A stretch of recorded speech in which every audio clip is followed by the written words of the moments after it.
Bismillahirrahmanirrahim. Assalamualaikum warahmatullahi wabarakatuh. Saudara sebangsa dan setanah air yang tercinta, kita tahu bahwa rakyat sekarang ini dalam jeli mengamati akhir-akhir masa jabatan Jokowi lengser. Bukan lengser karena dia menyadari atas kesalahan kemudian turun, tapi lengser betul-betul karena memang habis waktunya. Apakah dia memang dalam persiapan untuk melakukan evaluasi, tetapi ternyata tidak, nafsu memimpinnya itu makin mendekati habis, makin menjadi-jadi, dan bahkan dikhawatirkan makin mencengkram kepada calon presiden yang baru dengan menitipkan orang-orangnya harus ada tetap melakukan di pemerintahan yang akan datang. Andai kata itu benar, lantas bagaimana kita akan berharap kepada perubahan yang akan datang? Nah, tentu kita tahu bahwa ada beberapa kelompok yang sudah melakukan makin meruncing tuntutan terhadap Jokowi, walaupun dia sudah akan berakhir. Walaupun juga ada yang nanti akan melakukan tuntutan pada saat selesai dia menyerahkan masa jabatannya. Tetapi paling tidak kemarin kita lihat tentang tuntutan ijazah palsu itu sudah mengeluarkan satu keputusan terakhirnya dan merasa menang karena hakim sudah diganti dan sebagainya. Nah, orang tentu berharap kepada petisi 100. Bagaimana menyikapi terhadap masa lengsernya Jokowi ini? Apakah juga akan membiarkan, akan menuntut kalau sudah lengser, apakah dalam justru saat-saat ini akan mengusulkan tuntutan atau tindakan meminta untuk lengser dan sebagainya. Nah, di sini kami kebetulan ada rapat di Bandung, petisi 100, sebagian tokohnya kita minta untuk memberikan komentar apa yang akan dilakukan oleh petisi 100 yang sebaiknya untuk menyambut pemerintahan yang lebih baik yang akan datang. Ada Pak Dr. Mehmet Hakim, ada Pak Dr. Mehmet Hamdan, ada Pak Insinyur Safril, ada Pak Purnomo, saya lupa pangkat beliau. Ya, Presiden Purnomo. Kemudian ada Pak Dindin, ya, tokoh Bandung, ya, tokoh Jawa Barat. Kemudian tidak asing lagi, ya, Bapak Rizal Fadila. Kiai. Habib Rizal. Itu belum pemberontak. Dan tentu yang tidak asing lagi tokoh petisi 100 juga adalah Bapak Norman Batubara dan saya host HM Mursalim yang tergabung dalam petisi 100 juga. Saya berharap memberikan bocoran sedikit biar rakyat juga lega.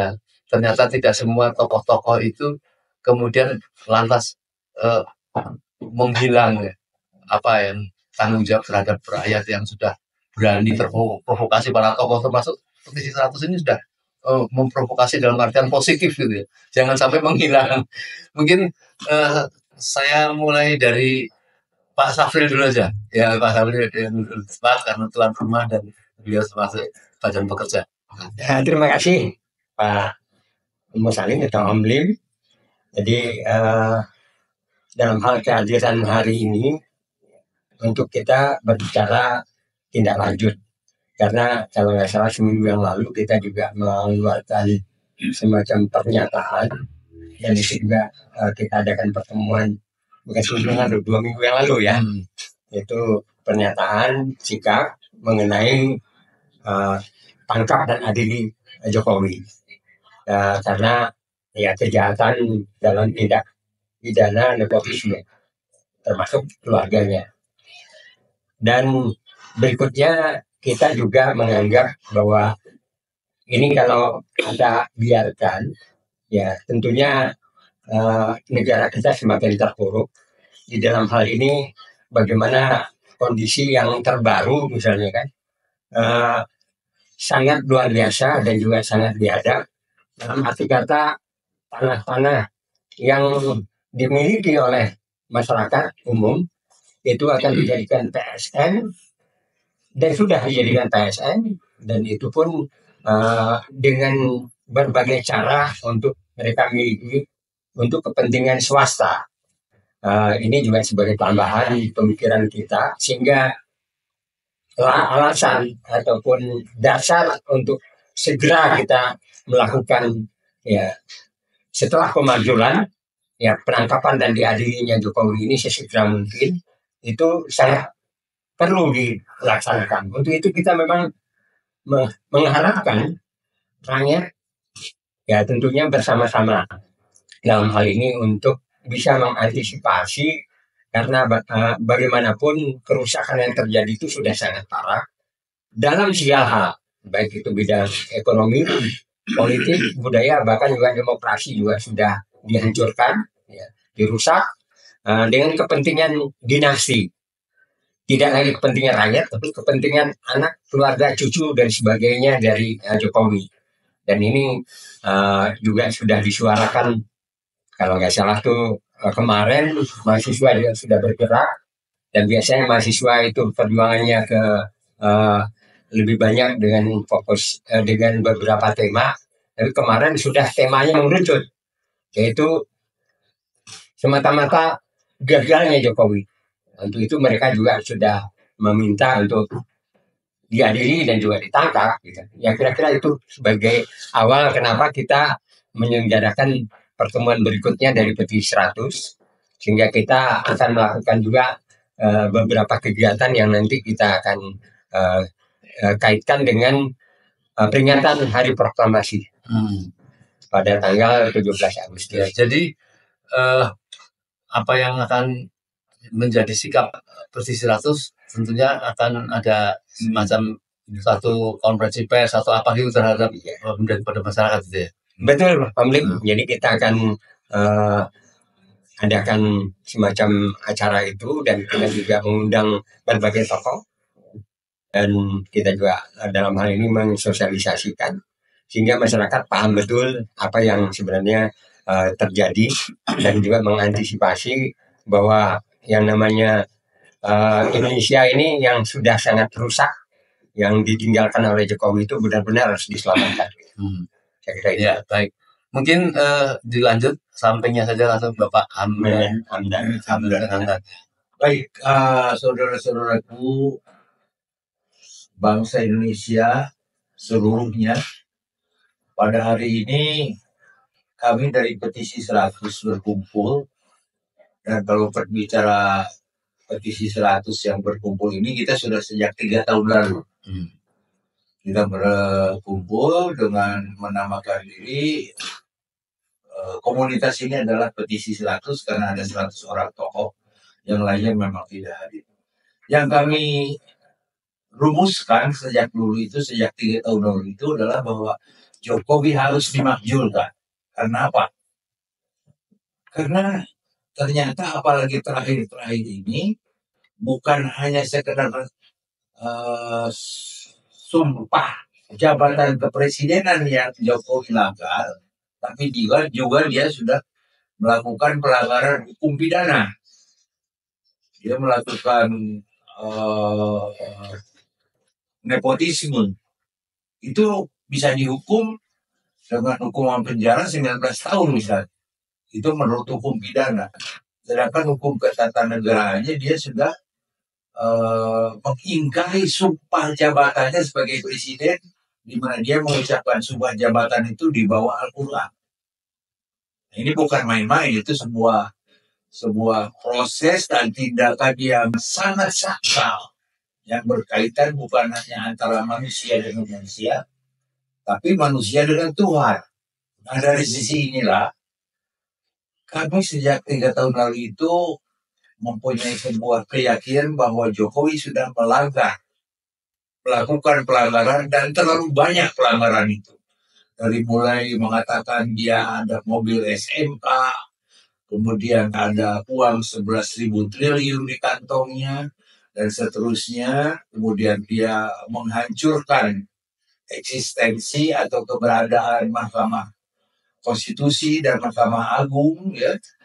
Dan bahkan kemudian sekarang terus terang aja saya pribadi sudah tidak percaya lagi kepada seorang yang namanya Jokowi. Distrust kata istilah bahasa Inggris. Kami tidak percaya lagi. Kami sudah ragu-ragu dia akan jujur ketika misalnya Kaisang akan mencalonkan diri menjadi gubernur. Katakan di DKI ataupun di Jawa Tengah. Karena tindakan-tindakan yang lainnya selama ini, yang terakhir ini mengarah kepada seperti atau sejenis tindakan dia ketika akan menaikkan Gibran menjadi calon wakil presiden. Ya, bagaimana dia mengatur posisi-posisi di pemerintahan, ya, dengan mengangkat beberapa orang yang menjadi wakil menteri ataupun menjadi pejabat-pejabat lainnya, dan juga bagaimana dia memanfaatkan booster RP itu, ya, yang melakukan provokasi terhadap masyarakat. Saya katakan itu provokasi, termasuk ketika isunya masuk ke dalam pemilihan gubernur DKI ataupun Jawa Tengah. Nah ini, jadi karena sekali lagi bahwa dengan kualifikasi pelanggaran yang dia lakukan dari mulai pelanggaran hukum tata negara, kemudian pelanggaran pidana, dia bukan hanya harus dimakzulkan, tapi harus diadili dan harus ditangkap dan harus diadili, ya, secara hukum pidana. Ya mungkin kalau hukum tata negara harus diadili oleh seluruh rakyat, ya, dan dia harus dimakzulkan, harus turun dari jabatan sebagai presiden sebelum presiden terpilih yang baru ini dilantik. Terima kasih. Ya, baik. Terima kasih Pak Hamdan. Saya lompat ke Pak Dindin dulu nih. Tadi disampaikan oleh Pak Safril dan Pak Hamdan bahwa petisi 100 mereview kembali bahwa lengser-lengserkan yang selama ini diteriak-teriakkan ternyata sudah oleh petisi 100 ini sudah sejak 3 tahun yang lalu. Saya pikir setahun yang lalu, ya, 3 tahun yang lalu. Artinya tidak memandang apakah banyaknya pelanggaran. Satu pelanggaran itu sebenarnya sudah cukup untuk orang dilengserkan kalau sudah bohong, khianat dan sebagainya. Nah, sekarang ini sudah berjalan 3 tahun dan tetap konsisten. Kira-kira apa yang strategis dilakukan terhadap penangkap dan adili Jokowi itu? Iya, sebetulnya petisi 100 memang sudah lama ya memberikan edukasi kepada masyarakat tentang keadaan bangsa ini. Jadi kalau ada kata-kata melengsarkan, menurunkan, ya, menyeret ke pengadilan, itu bukan tidak ada alasan. Untuk kondisi saat ini sudah sangat memadai memang seorang pimpinan negara yang tidak amanah, ya. Tadi sudah dijelaskan apa yang dilakukannya, ya. Saya pikir sekarang ada sebuah upaya, ya, walaupun itu bisa saja itu sebuah upaya, sebuah usaha, atau memang ketidakmampuan dari pemimpin bangsa ini, rakyat kita kebanyakan menjadi turun, terdegradasi secara ekonomi. Artinya kemiskinan dirasakan mulai sangat merata, ya, di antara kita. Jangan mengatakan bahwa ada beberapa, saya pernah dengar menteri juga mengatakan ketika tempat wisata penuh segala macam, selalu mengatakan rakyat kita masih mampu bertahan secara ekonomi. Lihat tempat wisata penuh. Kalau saya sebaliknya, mereka datang ke tempat wisata justru untuk menghindari dari sebuah tekanan ekonomi. Itu salah satu di antaranya. Ya, kita berwisata bisa saja untuk senang-senang, bisa saja untuk menghindari stres dari suatu kondisi yang ada. Saya mengatakan kalau ada banyak masyarakat yang bisa melakukan healing atau apa sebagainya semacam itulah, itu lebih kepada untuk menghilangkan stres dengan kondisi ekonomi yang berat seperti sekarang ini.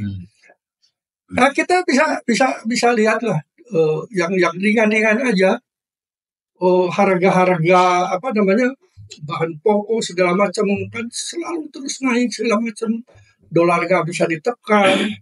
Ya semua itu bisa diselesaikan dengan prestasi tol begitu. Ya enggak lah, rakyat nggak bisa makan tol kok begitu lapar. Ya apalagi gara-gara tol ini jadi ya utangnya terus juga tolnya banyak, utangnya juga menggunung naik ya kan. Apa prestasinya kalau bicara di persoalan itu? Artinya ini ada sebuah bukan indikasi lagi. Bisa dipastikan dan rakyat memastikan merasa bahwa saat ini ada sebuah proses pemiskinan yang berbahaya buat kita kalau ini dibiarkan. Kenapa? Karena biang ladinya ada di penguasa.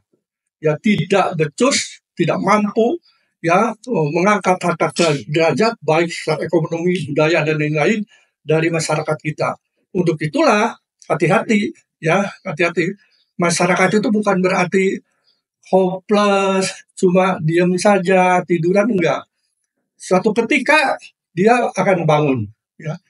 Ya tidak ada sebuah penzoliman di mana yang dizolimi ini terus ya udah menerima aja, nggak ada ya. Hanya tunggu waktu aja. Ini yang harusnya segera ya, menurut saya segera penguasa ini, terutama Jokowi ini paham ini ya.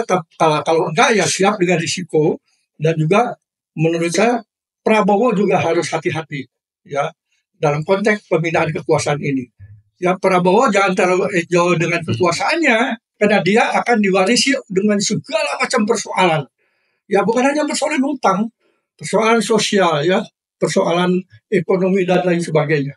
Untuk itulah saya berharap ini semua mendengar ya bukan hanya untuk penguasa dan rakyat juga mulai ya memikirkan untuk masa depan yang tidak terlalu jauh ini. Kalau kita tetap seperti ini berbahaya untuk bangsa. Saya kira itu dari Ya, saya. baik, terima kasih Pak Hindin. Closingnya, jadi tetap perlu menurunkan Jokowi ini karena untuk sebagai sebuah menunjukkan kepada rakyat bahwa memang tidak layak untuk menjadi presiden selama ini. Betul. Ya persoalannya bukan hanya sekedar tidak layak. Tadi sudah dibahas panjang lebar ketidaklayakannya. Waktu kita 3 bulan, waktu Jokowi itu 3 bulan lagi. Loh, ada orang mengatakan, biarkan aja lah, nanti juga 3 bulan lagi. Saya nggak begitu. Presiden dalam 3 bulan bisa mengeluarkan kebijaksanaan puluhan. Dan kalau itu kebijaksanaan yang puluhan itu kebijakan yang bisa merugikan rakyat, yang lebih berbahaya lagi. Coba aja kebijakan PIX yang paling akhir. Ya, mungkin ada yang lain-lain yang sebentar lagi. PIX 2, 3 itu kan bahaya. Untuk keselamatan bangsa ini juga, selain juga untuk kemasalahan masyarakat setempat. Itu juga bergejolak kan. Nah, nanti lain lagi. 3 bulan bisa puluhan kebijakan. Itulah barangkali yang perlu diperhatikan oleh kita semua. Ya. Baik, ini Pak Brigjen Purnomo, kan banyak sekali purnawirawan yang bergabung di dalam misalnya baik di Petisi 100 ataupun gerakan yang lain. Itu dalam pandangan para purnawirawan ini terhadap penyimpangan atau bahkan kebohongan, pengkhianatan, kejahatan Jokowi ini itu bisa kira-kira dimaksudkan membantu dari sisi apa Pak? Para purnawirawan ini. Oke, Assalamualaikum warahmatullahi wabarakatuh. Yang pertama mungkin saya hanya menambahkan kawan-kawan yang berbicara terdahulu sebelum saya bahwa Petisi 100 ini mempunyai suatu kepedulian begitu ya terhadap kelangsungan negara dan bangsa ini, NKRI. Nah, purnawirawan tetap menjaga keutuhan NKRI yang berdasarkan Pancasila dan Undang-Undang Dasar 1945 yang 18 Agustus. Nah, karena waktu terbatas, saya mencoba mengevaluasi apa yang dilakukan oleh Presiden yang sekarang selama di 2 periode. Pembangunan betul dilakukan oleh Presiden Jokowi, tetapi saya tidak melihat kepada beberapa syarat. Pembangunan itu harusnya ada bottom up gitu ya, ada top down, sehingga apa yang diinginkan rakyat betul-betul terpenuhi begitu.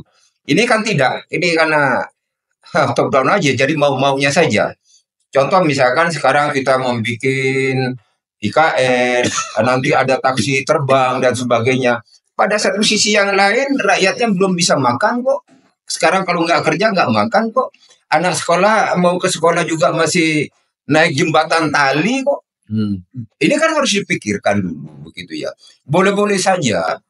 Sebenarnya di dalam pembangunan bangsa ini ada dua hal, pembangunan material dan imaterial. Apa yang dilakukan Presiden Jokowi lebih cenderung kepada material. Wah, begitu kira-kira gitu ya. Tetapi jurang secara ekonomi antara yang punya dan yang miskin semakin jauh, Bapak. Ini yang kita takutkan nanti rakyat menjadi apatis terhadap bagaimana kalau terjadi sesuatu di negara ini. Nah, pembangunan imaterial, misalkan rasa memiliki negara, nation building-nya tidak dibangun oleh Jokowi. Jadi manakala nanti negara ini diserang negara orang lain begitu ya, terus rakyat bilang, ya masa udah terserah kalian aja. Ini kan berbahaya. Contoh yang paling terakhir saya melihat pembangunan BSDP. Apa sih kriteria yang dikatakan PSN strategis nasional? Apakah sudah memenuhi persyaratan? Gitu. Nah, kenapa dibuatkan PSN? Begitu masuk pada suatu proyek PSN, siapapun yang punya lahan di sana ya harus keluar. Dengan mungkin timbal balik apakah memadai atau tidak memadai, silahkan bapak-bapak semua, ibu-ibu bisa melihat begitu ya. Nah, pertanyaannya BSDP dan sebagainya, untuk apa sih bangun rumah mewah? Yang menempati siapa? Rakyatnya ada di mana? Rakyat begitu diusir, pindah lagi, Bapak. Tidak semudah itu. Bukan hanya dia mencari tempat tinggal baru, tapi dia mencari lahan pekerjaan baru. Itu tidak gampang. Menyangkut itu Pak Pol, kenapa pemerintah atau rezim ini tidak menjawab pada saat rakyat mengatakan ini jelas mau membuat negara dalam negara, tapi tidak berkomentar apa-apa. Kira-kira gimana Pak? Ya, mungkin bukan kapasitas saya Bapak ya untuk menjawab. Tapi itu tadi Pak saya bilang, apa sih persyaratan? Strategis nasional itu apa persyaratan? Itu kan ada kriteria Bapak. Apakah BSD ini sudah masuk pada kriteria itu? Kan tidak. Nah, gitu ya. Kata saya tidak. Gitu. Tapi mungkin pihak pemerintah mengatakan benar ya, monggo-monggo saja. Tetapi secara akademis mungkin ya atau kondisi di lapangan ya tidak juga begitu ya. Terus yang saya berharap seharusnya Bapak Jokowi pada akhir jabatan tadi Pak Dindin menyampaikan kira-kira kurang dari 3 bulan ini Oktober sudah terjadi pergantian kepada Presiden terpilih Pak Bowo ya. Seharusnya pemerintah tidak lagi membuat satu kebijakan yang sifatnya strategis yang nantinya akan menjadi beban Presiden pengganti. Pak, kita tidak tahu sebenarnya utang negara ini berapa. Yang harus dibayar setiap tahun berapa. Berapa APBN, berapa pemasukan, apakah ini kan tidak menjadi beban dari pemerintahan akan datang? Ini kan harus dipikirkan. Jadi kita melihat pada secara nasional kepentingan bangsa yang utuh begitu ya. Karena nanti saya ada khawatir berkaitan dengan apa yang terjadi di Laut Cina Selatan begitu ya. Sekarang yang rame Pak ya. Apakah nanti berimbas kepada Republik ini? Saya tidak tahu. Begitulah kira-kira. Jadi kembali lagi bahwa petisi 100 mempunyai kepedulian terhadap hidup dan kehidupan berbangsa dan bernegara, menjaga keutuhan NKRI. Saya rasa itu saja dari saya, dan harapan saya, harapan rakyat sebenarnya untuk Pak Bowo, jadilah seorang prajurit yang sabta marga. Karena begitu bicara prajurit sabta marga, maka dia akan berpikir untuk kepentingan rakyat. Wassalamualaikum warahmatullahi wabarakatuh. Baik, terima kasih Pak Purnomo. Pada Pak Mehmet ini kira-kira harapan dari rakyat ini yang diharapkan pada petisi 100 ini akan melakukan apa sebaiknya? Oke, terima kasih. Assalamualaikum warahmatullahi wabarakatuh. Waalaikumsalam. Masyarakat banyak yang diam, nggak bersuara, tetapi mereka sebenarnya jengkel dengan pemerintahan yang sekarang. Makanya wajar dan kita semua mendukung yang di petisi 100 ini dan gerbong-gerbongnya untuk memakzulkan, mengadili, dan memenjarakan Jokowi. Nah, kalau itu sudah banyak dibahas ya. Saya ingin melihat dari segi tadi soal hutan dan sebagainya. Sedikit lah kayak sedikit. Betapa orang miskin sejak 10 tahun yang lalu sampai sekarang tidak berubah. Meningkat ya. Sekitar 9 sampai 10%. Artinya ada 27 sampai 30 juta orang miskin. Di Jawa Barat sendiri ada 5%. Nah, kalau kita lihat postur anggaran, 70% anggaran itu dikuasai oleh Jakarta. 30% untuk seluruh provinsi. Ya bagaimana nggak miskin kalau gitu? Ini kan semuanya jadi terbalik. Harusnya yang 70% itu yang ada di daerah. 30% ada di Jakarta. Anggaran. Supaya daerah itu Jakarta itu pemerintah pusat. Pusat Jakarta. ya. Bukan kota Sehingga daerah ini bisa bergeliat ekonominya dan sebagainya. Kemudian kita lihat dari berbagai proyek, misalnya yang tadi disebutkan ada PIK 1, PIK 2, itu kan tanah kosong loh. Harusnya dikenakan pajak yang tinggi. Ini malah NJOP-nya diturunin supaya dibeli sama konglomerat ini. Nanti pada saatnya yang 50.000 ini, yang 1 juta dibikin 50.000 nanti dijual lagi dengan 10 juta. Ini kan oknum pemerintah juga ikut di dalam ini. Saya yakin, ya. Mereka yakin karena mereka membantu proyek-proyek ini. Dan terakhir dari siapa? Podcastnya Alvin Lim itu ada 40 juta. 40 triliun diberikan untuk PSD dan untuk PIK ya, PIK 2 dari 20 juta. 20 triliun. 20 triliun. Maksudnya untuk katanya untuk IKN katanya ya. Itu Alvin Lim tahu persis ya. Ya ini pola-pola pikir begini susah ya. Apalagi kalau kita lihat ke Undang-Undang Dasar 45 yang asli.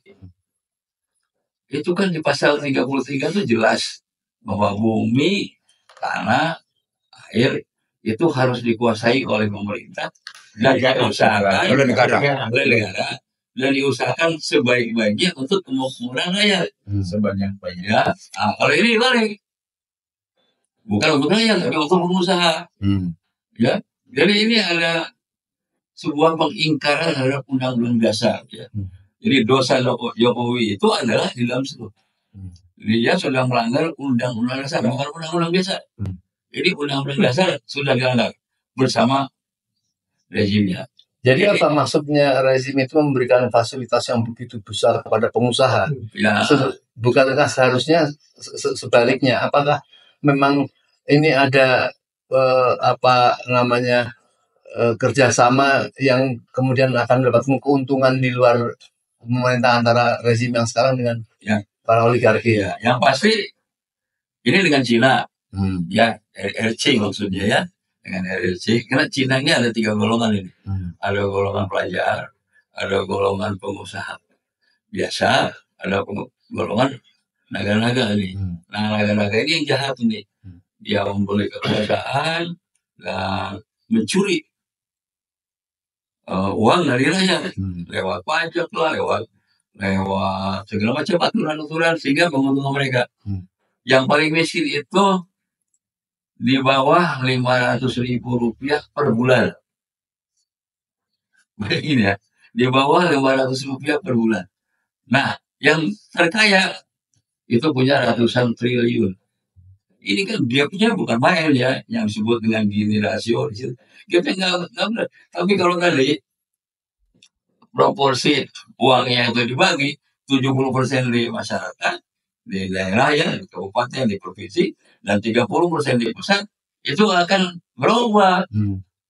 Perimbangan ini akan berubah. Kalau sekarang terus saja pengusaha yang dikasih apa namanya rezeki, dikasih fasilitas dan sebagainya. Nah, harapan kita tinggal Prabowo nih, berani enggak Prabowo meluruskan hal ini Pembelaan terhadap masyarakat apakah rencananya itu ya?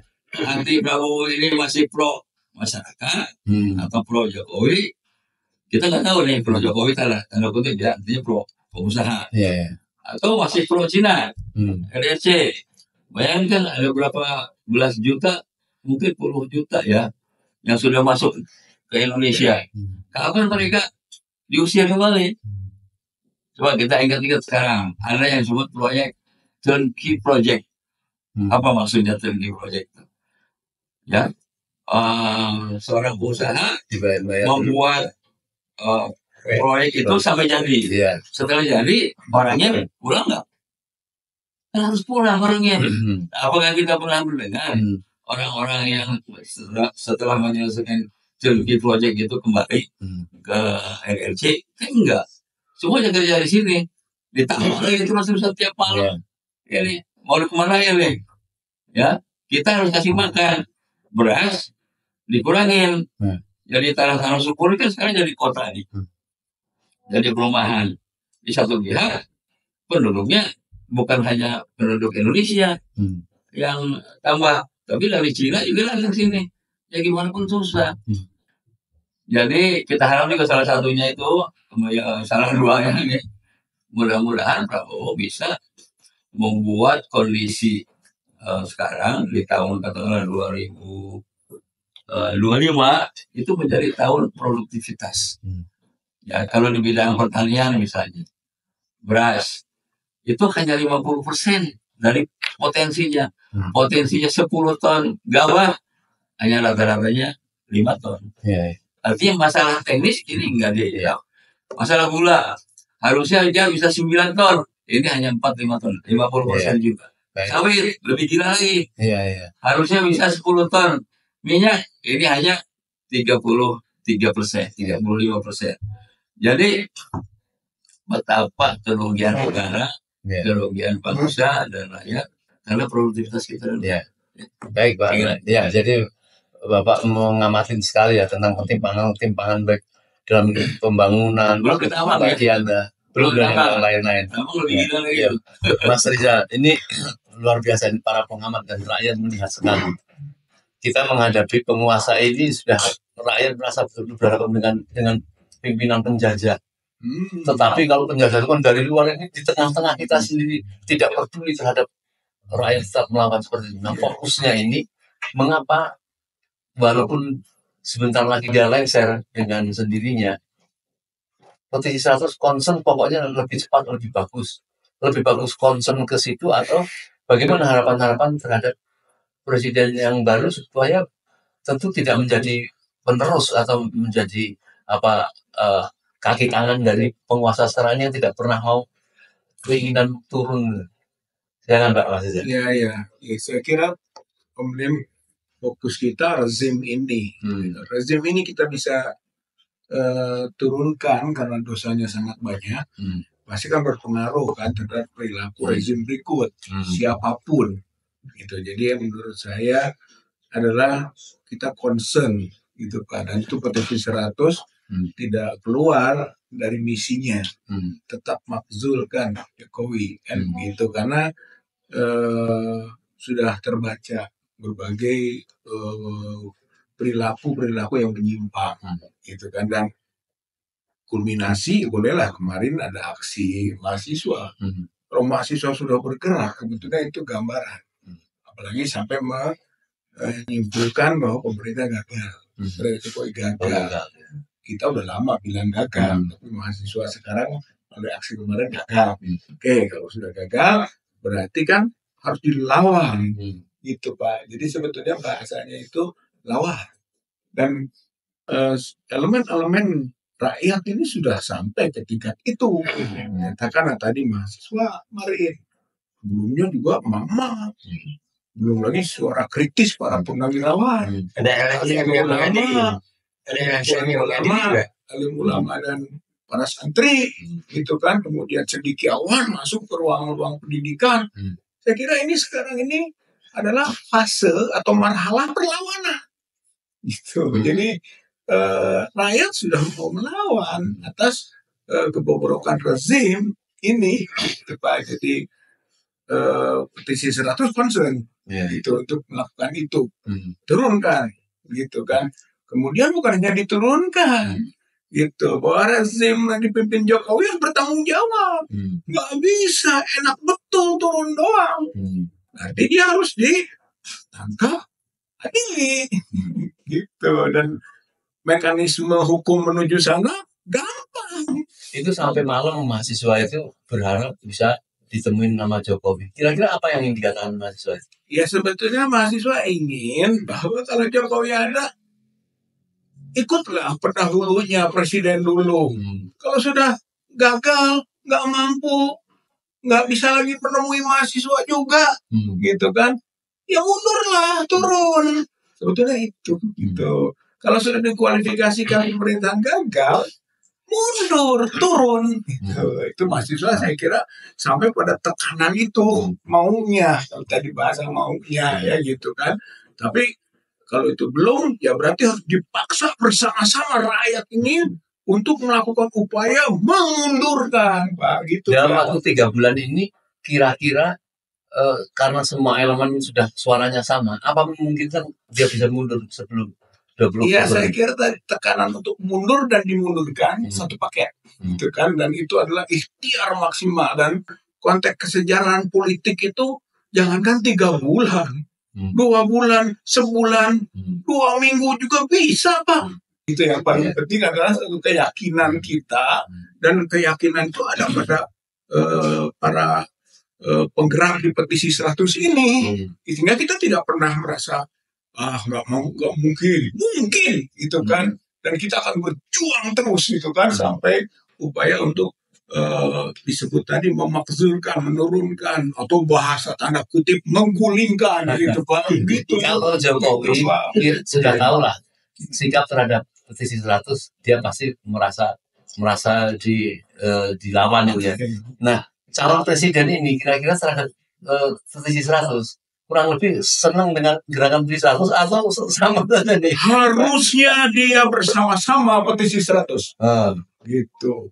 Jadi siapapun yang menggantikan, katakanlah Prabowo misalnya menggantikan, dia harus sama suaranya dengan petisi 100. Harus menyalahkan kebijakan Jokowi dan harus minta Jokowi bertanggung jawab. Gitu. Makanya spirit kita misalnya tadi menangkap, spirit kita untuk mengadili, itu juga harus ada pada penguasa berikutnya. Gitu. Jadi harus malah, dan itu kita tekan. Gitu. Jadi nggak bisa kita hanya berangkat dari harapan-harapan. Jangan. Harapan-harapan, kemungkinan-kemungkinan, itu pasif itu. Harus berbuat terus. Kita desak Jokowinya, kita desak penggantinya untuk sama-sama melakukan proses apa yang jadi misi dari petisi. Baik, terakhir. Mau ngambil momentum kapan dan apa petisi 100 supaya tidak kehabisan sampai tanggal 30 Oktober. 20 Oktober. 20 Oktober ya. Saya kira banyak momentum gitu kan, momentumnya banyak itu kan, misalnya Tiap minggu bisa. itu kan kita akan terus dalami bersama gitu kan, juga tangkap aspirasi gitu kan, dan kita salurkan aspirasi itu memang hal-hal yang menjadi kewajiban kita bersama gitu kan. Jadi setiap minggu, setiap bulan, sampai kepada ujung itu kita lakukan. Itu karena kelihatannya rezim Jokowi ini nggak pernah tobat. Sejak awal, the king can do no wrong. Raja nggak pernah salah. Terus menghalalkan segala cara. Terus nggak mau dengar suara-suara yang mereka masukkan. Itu kan karakternya. Termasuk pasukan berani mati juga. Belum namanya. Bukan berani mati. Gitu, Pak. Itu kalau dalam Al-Quran itu sumum, bukmun, umyun, fahum, layar, jiun gitu Pak. Udah buta, udah tuli, udah bisu gitu Pak. Gitu kan. Makanya yang begitu tuh harus diganti secepatnya. Makanya proyek-proyek yang diadakan itu kan proyek buta, tuli, bisu. Seperti PIK tadi. Kalau menurut saya PIK ini adalah penjajahan. Maka bahasa Om Lim tadi mulai dari investasi. Kemudian invasi, kemudian aneksasi, lalu kolonialisasi. Jadi sebetulnya ini penjajahan. Itu dia betul-betul mengusir penduduk asli, memurahkan harga tanah, memaksa keluar, lalu dikuasai oleh kelompok-kelompok kolaborator dari penjajahan itu. Jadi ini penjajahan ini. Makanya tadi saya tertarik betul. Negara dalam negara. Iya, berarti Jokowi pengkhianat. Gitu. Sebagai pengkhianat, kita harus semua rakyat melakukan upaya, gitu kan. Yang disebut tadi, turun nggak, paksa, tangkap, adili. Nepotismenya adalah gambaran-gambaran pelecehan terhadap demokrasi, pelecehan terhadap kedaulatan rakyat. Itu bahkan dengan disebut tadi dia berkhianat itu, dia menjual Indonesia, menjual pulau-pulau, menjual IKN, menjual Rempang, menjual PIK dengan bahasa-bahasa menipu rakyat. Misalnya proyek strategis nasional, seenaknya saja menjadikan kegiatan swasta sebagai proyek strategis nasional. Maka dia rampok duit rakyat dari APBN, disalurkan ke swasta, pasti ada kucuran-kucuran yang diterima. Maka berikutnya, periksa korupsinya Jokowi bersama rezimnya. Karena itu adalah dugaan yang muncul akibat dari kebijakan-kebijakan yang aneh dalam pengambilan keputusan yang tidak berorientasi pada rakyat. Rakyat saatnya melawan untuk tadi turunkan Jokowi, tangkap Jokowi, adili Jokowi, dan semua pendukung-pendukungnya, termasuk rezim berikutnya yang menjadi pendukung rezim Jokowi, tangkap, adili, dan rakyat punya hak karena dia adalah pemilik kedaulatan rakyat. Begitu Pak. Baik, luar biasa ya. Dan Jadi- satu lagi Om Lin, itu karena dihukum militer, pengkhianat itu, hukuman tembak. Iya, iya. Iya, Pak Kolonel, Pak iya. Brigjen. Begini Pak, kalau hukuman Ya, tembak, hukuman mati ya, itu menurut PNPS. Ya. Kan? Untung. Itu tapi dalam KUHP ya. pasal 11 hukuman mati bisa dengan gantung. Nah, Ada algojonya, ya, ada jeratannya, ya, ada berdiri di atas papan, Ya. tarik papannya. Ya. Begitu. Pasal 11 Ya. KUHP menerangkan bentuk hukuman mati. Dan itu belum dicabut. ya. Iya, Jadi, Ada boleh dasarnya. kita teriakan, Pak. Gantung, gantung, gantung. Jadi ada dasarnya, tidak hukuman militer, Baik. malah Saya undang-undang hukum ini kira kan. jadi paham ya. Artinya betapa berbahaya sekali kalau dia turun begitu saja tanggal 20 Oktober ini tanpa dilakukan pengadilan, tanpa dilakukan tuntutan, ini seolah kejahatan yang luar biasa ini. Tuh. Ya, jangan Ya, diwajar. baik Pak Mungkin- Marwan. Mungkin kata Ini- sebagian orang, Apa yang ya, WNAE beneran. Kalau begitu, ya, ya. Pak Marwan, apa yang disampaikan sebab ini kita tahu Jokowi faktanya nafsu pemimpin yang tinggal beberapa bulan ini masih mau semangat mengganti ini, bahkan kata mengganti menteri dan sebagainya. Tidak ada. Dia ingin mengkoreksi kesalahan dan bahkan kalau bisa akan mau mengendalikan pasca presiden yang akan datang. Ini Pak Marwan bisa berkomentar luas sebagai apa itu badan pekerja di satu sini untuk mengejawantahkan apa yang harus dilakukan. Oke, terima kasih. Assalamualaikum warahmatullahi wabarakatuh. Saya ingin menjawab dulu dua hal penting yang tadi sempat Om Lim ungkap dan dijawab oleh teman-teman kita. Pertama, beranikah Prabowo misalnya, atau bagaimana nanti Prabowo melakukan pemerintahannya ya? Berani nggak ya gitu untuk melakukan koreksi? Jadi saya kira pertanyaan itu tidak valid bagi kita. Yang kita tuntut adalah bahwa telah terjadi kejahatan terhadap konstitusi, demokrasi, dan hak rakyat. Sehingga Prabowo harus melakukan koreksi dan penegakan hukum. Jadi bukan soal berani atau tidak berani. Harus ya. Harus. Wajib ya. Itu satu. Yang kedua, yang juga sering diungkap oleh teman-teman perjuangan. Ini kan waktu tinggal 3 bulan, 2 bulan, dan sebagainya. Bagi kita bukan soal waktu. Tapi ini soal prinsip negara hukum. Ada penjahat, ada pengkhianatan terhadap negara, maka pelakunya itu harus diproses hukum, ditangkap dan diadili. Jadi bukan soal waktu, tinggal nggak ada, bukan itu. Apalagi kalau kita bicara tentang bahwa kita ini umat beragama, ya ada perintah untuk menegakkan kebenaran, menumbangkan kejahatan. Ada perintah untuk kita berbuat. Minimal kita berbuat itu bertindak atau bersuara. Jangan cuma sekedar dalam hati misalnya. Nah, kita melakukan ini, terserah besok tinggal seminggu lagi pun, kita akan terus bersuara yang namanya Petisi 100. 23 Juli 2023, kita sudah menyatakan sikap kita.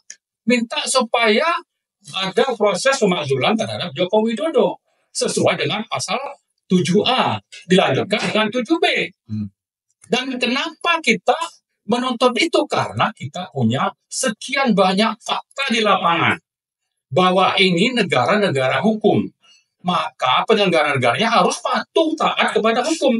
Yang kita temukan banyak pelanggaran hukumnya, maka kita itu menyatakan sikap untuk terjadinya proses pemakzulan. Nah, yang menjadi masalah adalah ternyata penyelenggara negara bukan cuma Joko Widodo yang bermasalah. Di sisi legislatif juga bermasalah, yudikatif juga bermasalah. 3 cabang kekuasaan ini sudah bermasalah, tidak menjalankan fungsi tugasnya sesuai dengan amanat konstitusi. Maka kita dari Petisi 100 yang punya tanggung jawab kepada negara, kepada bangsa, kepada rakyat, menyuarakan dan membacakan petisi itu. Itulah yang paling prinsip perlu kita ingatkan kepada publik tentang 2 hal tadi pertanyaan. Apakah Prabowo berani atau tidak? Ini waktu tinggal 3 bulan, tapi jawaban kita adalah ini negara hukum, ada pelanggaran, ada pengkhianatan, maka kita mau ini diproses secara hukum. Segera.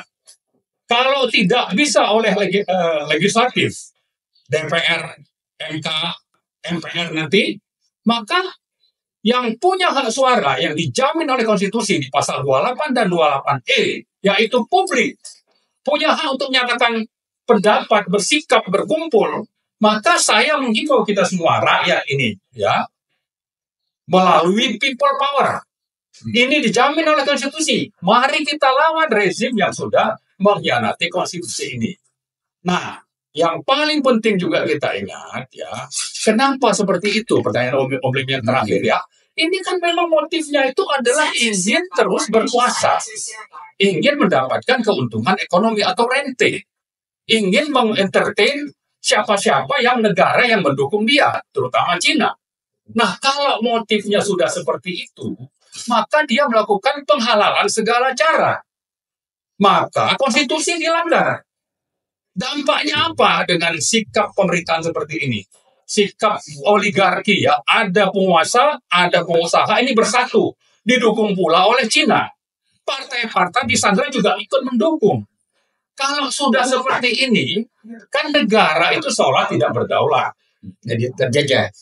Jadi terjajah, hutang meningkat, ekonomi rusak, dolar terus naik, ya, rakyat hidup semakin susah. Ini yang korban yang dampak negatif yang nyata dari pemerintahan oligarki pro Cina ini, dari politik penghalalan segala cara.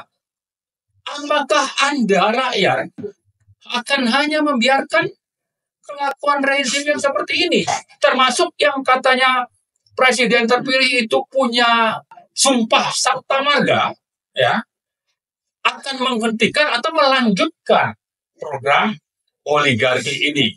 Jadi kalau bicara dampak dari kejahatan ini, kita sudah sama-sama merasakannya. Tinggal sekarang kita mau apa? Ya kan, jangan mencari-cari alasan untuk tidak berbuat sesuatu. Siapapun Anda punya keluarga, Anda punya mata pencarian yang terancam, hidup semakin miskin, tidak berdaulat, apakah Anda biarkan itu untuk terus dirampok? Termasuk misalnya dengan kekuasaan yang otoriter. Dia pakai instrumen negara, melabel bahwa ini adalah proyek negara untuk kepentingan oligarki tadi, salah satunya itu di PIK. IKN juga sama seperti itu, Rempang juga seperti itu. Jadi sudah seenaknya. Padahal ada aturan main dalam konstitusi, ada dalam undang-undang. Kalau Anda mau kasih kontrak untuk HGU misalnya 190 tahun, Anda kan harus bahas dulu dengan DPR atau dengan rakyat. Tapi kalau Anda pakai kekuasaan Anda untuk bagaimana ini kedaulatan negara dirampok dan sekian banyak undang-undang itu dikangkangin, maka ini sudah sangat-sangat keterlaluan. Maka kesimpulan saya adalah rakyat harus bangkit. Yang kedua, bahwa suara ini akan terus kita gaungkan. Yang ketiga, bahwa tidak cukup bahwa kalau nanti beliau sampai ke 20 Oktober lengser secara baik-baik, bukan berarti dia bisa bebas dari kejahatan terhadap negara yang sudah dilakukan, karena kita punya data-datanya. Ini Bang Olan, apa yang dilakukan Ya. dengan proses suatu penjajahan, misalnya ada PSN lah, kemudian tetap ingin menghadirkan sejuta petani lah, yang dikhawatirkan rakyat itu adalah tentara. Ini kan jelas-jelas proses penjajahan, tetapi dia tidak berkomentar apa-apa sampai akhirnya yang kita ungkap yang lalu, Tempo berani menyimpulkan ini adalah betul-betul penjajahan, pengadu dombaan dan lain sebagainya. Nah, petisi 100 apa tidak ingin memberikan rekomendasi misalnya kepada TNI atau kepada rakyat, ini loh kita ini sedang dijajah, proses ini udah bukti. Saya kira kita sudah melakukan itu. Bahwa orang-orang terdidik, intelek, kampus-kampus pun juga sudah paham itu. Mereka paham. Kalau tidak, kenapa dulu ada forum guru besar menggugat putusan MK nomor 90 tentang lolosnya Gibran, untuk lolosnya Gibran menjadi cawapres misalnya. Itu kan sudah fakta-fakta di lapangan yang terjadinya pelanggaran itu, yang mestinya kalau kita bicara tadi kembali kepada negara hukum, yang harusnya diproses oleh DPR tidak berlangsung, maka rakyat tinggal harusnya melawan. Nah, guru besar ini saya kira bisa melanjutkannya dengan selangkah lagi, menggalang perlawanan rakyat. Tidak cukup hanya seperti tadi. Sama juga dengan TNI. Ya. Purnawirawan lah minimal itu. Kita berharap purnawirawan itu mau bersatu untuk menggalang perlawanan rakyat. Hanya tinggal itu saya kira. Kalau bicara hukum dia sudah kangkangin. Partai kita harap nanti akan bersuara itu tidak bisa, kenapa? Disandra. Karena disandra. Tidak akan bisa, tidak akan ada yang berani bersuara. Sedikit saja ngomong itu nanti akan dipanggil KPK. Nah, dia sekarang mainnya itu kan dari pinggir-pinggir. Ngancam PDIP, nangkap dulu wali kotanya misalnya di Semarang, ya kan? Ngancam Nasdem misalnya menterinya dulu gitu. Ya, itu dalam rangka apa? Supaya tidak bersuara. Sama juga dengan yang ada di PAN misalnya. Proses yang harusnya ya, kalau kita bicara pelanggaran konstitusi, menurut 7A itu ada proses pemakzulan yang harusnya dimulai oleh DPR, itu tidak akan pernah terjadi karena sudah diancam oleh rezim korup oligarki pro-Cina ini. Menghalalkan segala cara.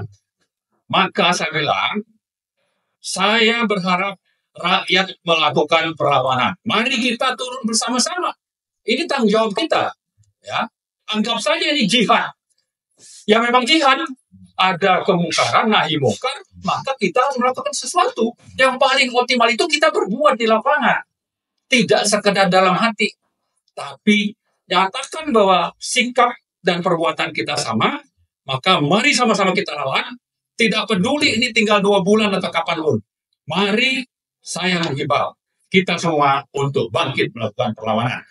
Dan yang kedua, mari kita ingatkan kepada rezim ini yang namanya Prabowo, bahwa ini negara hukum. Anda jangan pernah sekali-kali melanjutkan apa yang dilakukan oleh Jokowi saat ini. Meskipun dia coba untuk menyandra Anda, misalnya dia akan berkantor katanya di IKN tanggal 28 Juli.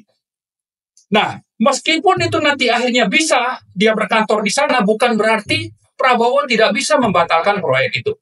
Ya, sama juga dengan PIK. Dia sekarang ini mungkin PIK 2 itu sudah jalan, akan menguasai tanah-tanah sampai mungkin 90 km ke arah barat sana untuk menjadikan negara dalam negara. Dan itu sudah menjadi komitmen Jokowi dalam PSN dengan aguan, maka bukan berarti Prabowo harus tunduk ikut melanjutkan proyek itu. Kalau memang dia adalah penganut atau prajurit Sabta Marga. Apalagi kalau kita bicara soal negara hukum tadi. Jadi saya kira itu mungkin yang perlu kita ingatkan kepada rakyat dan kepada rezim ini dan kepada Prabowo. Anda tidak akan diterima oleh rakyat seandainya dia melanjutkan apa yang sudah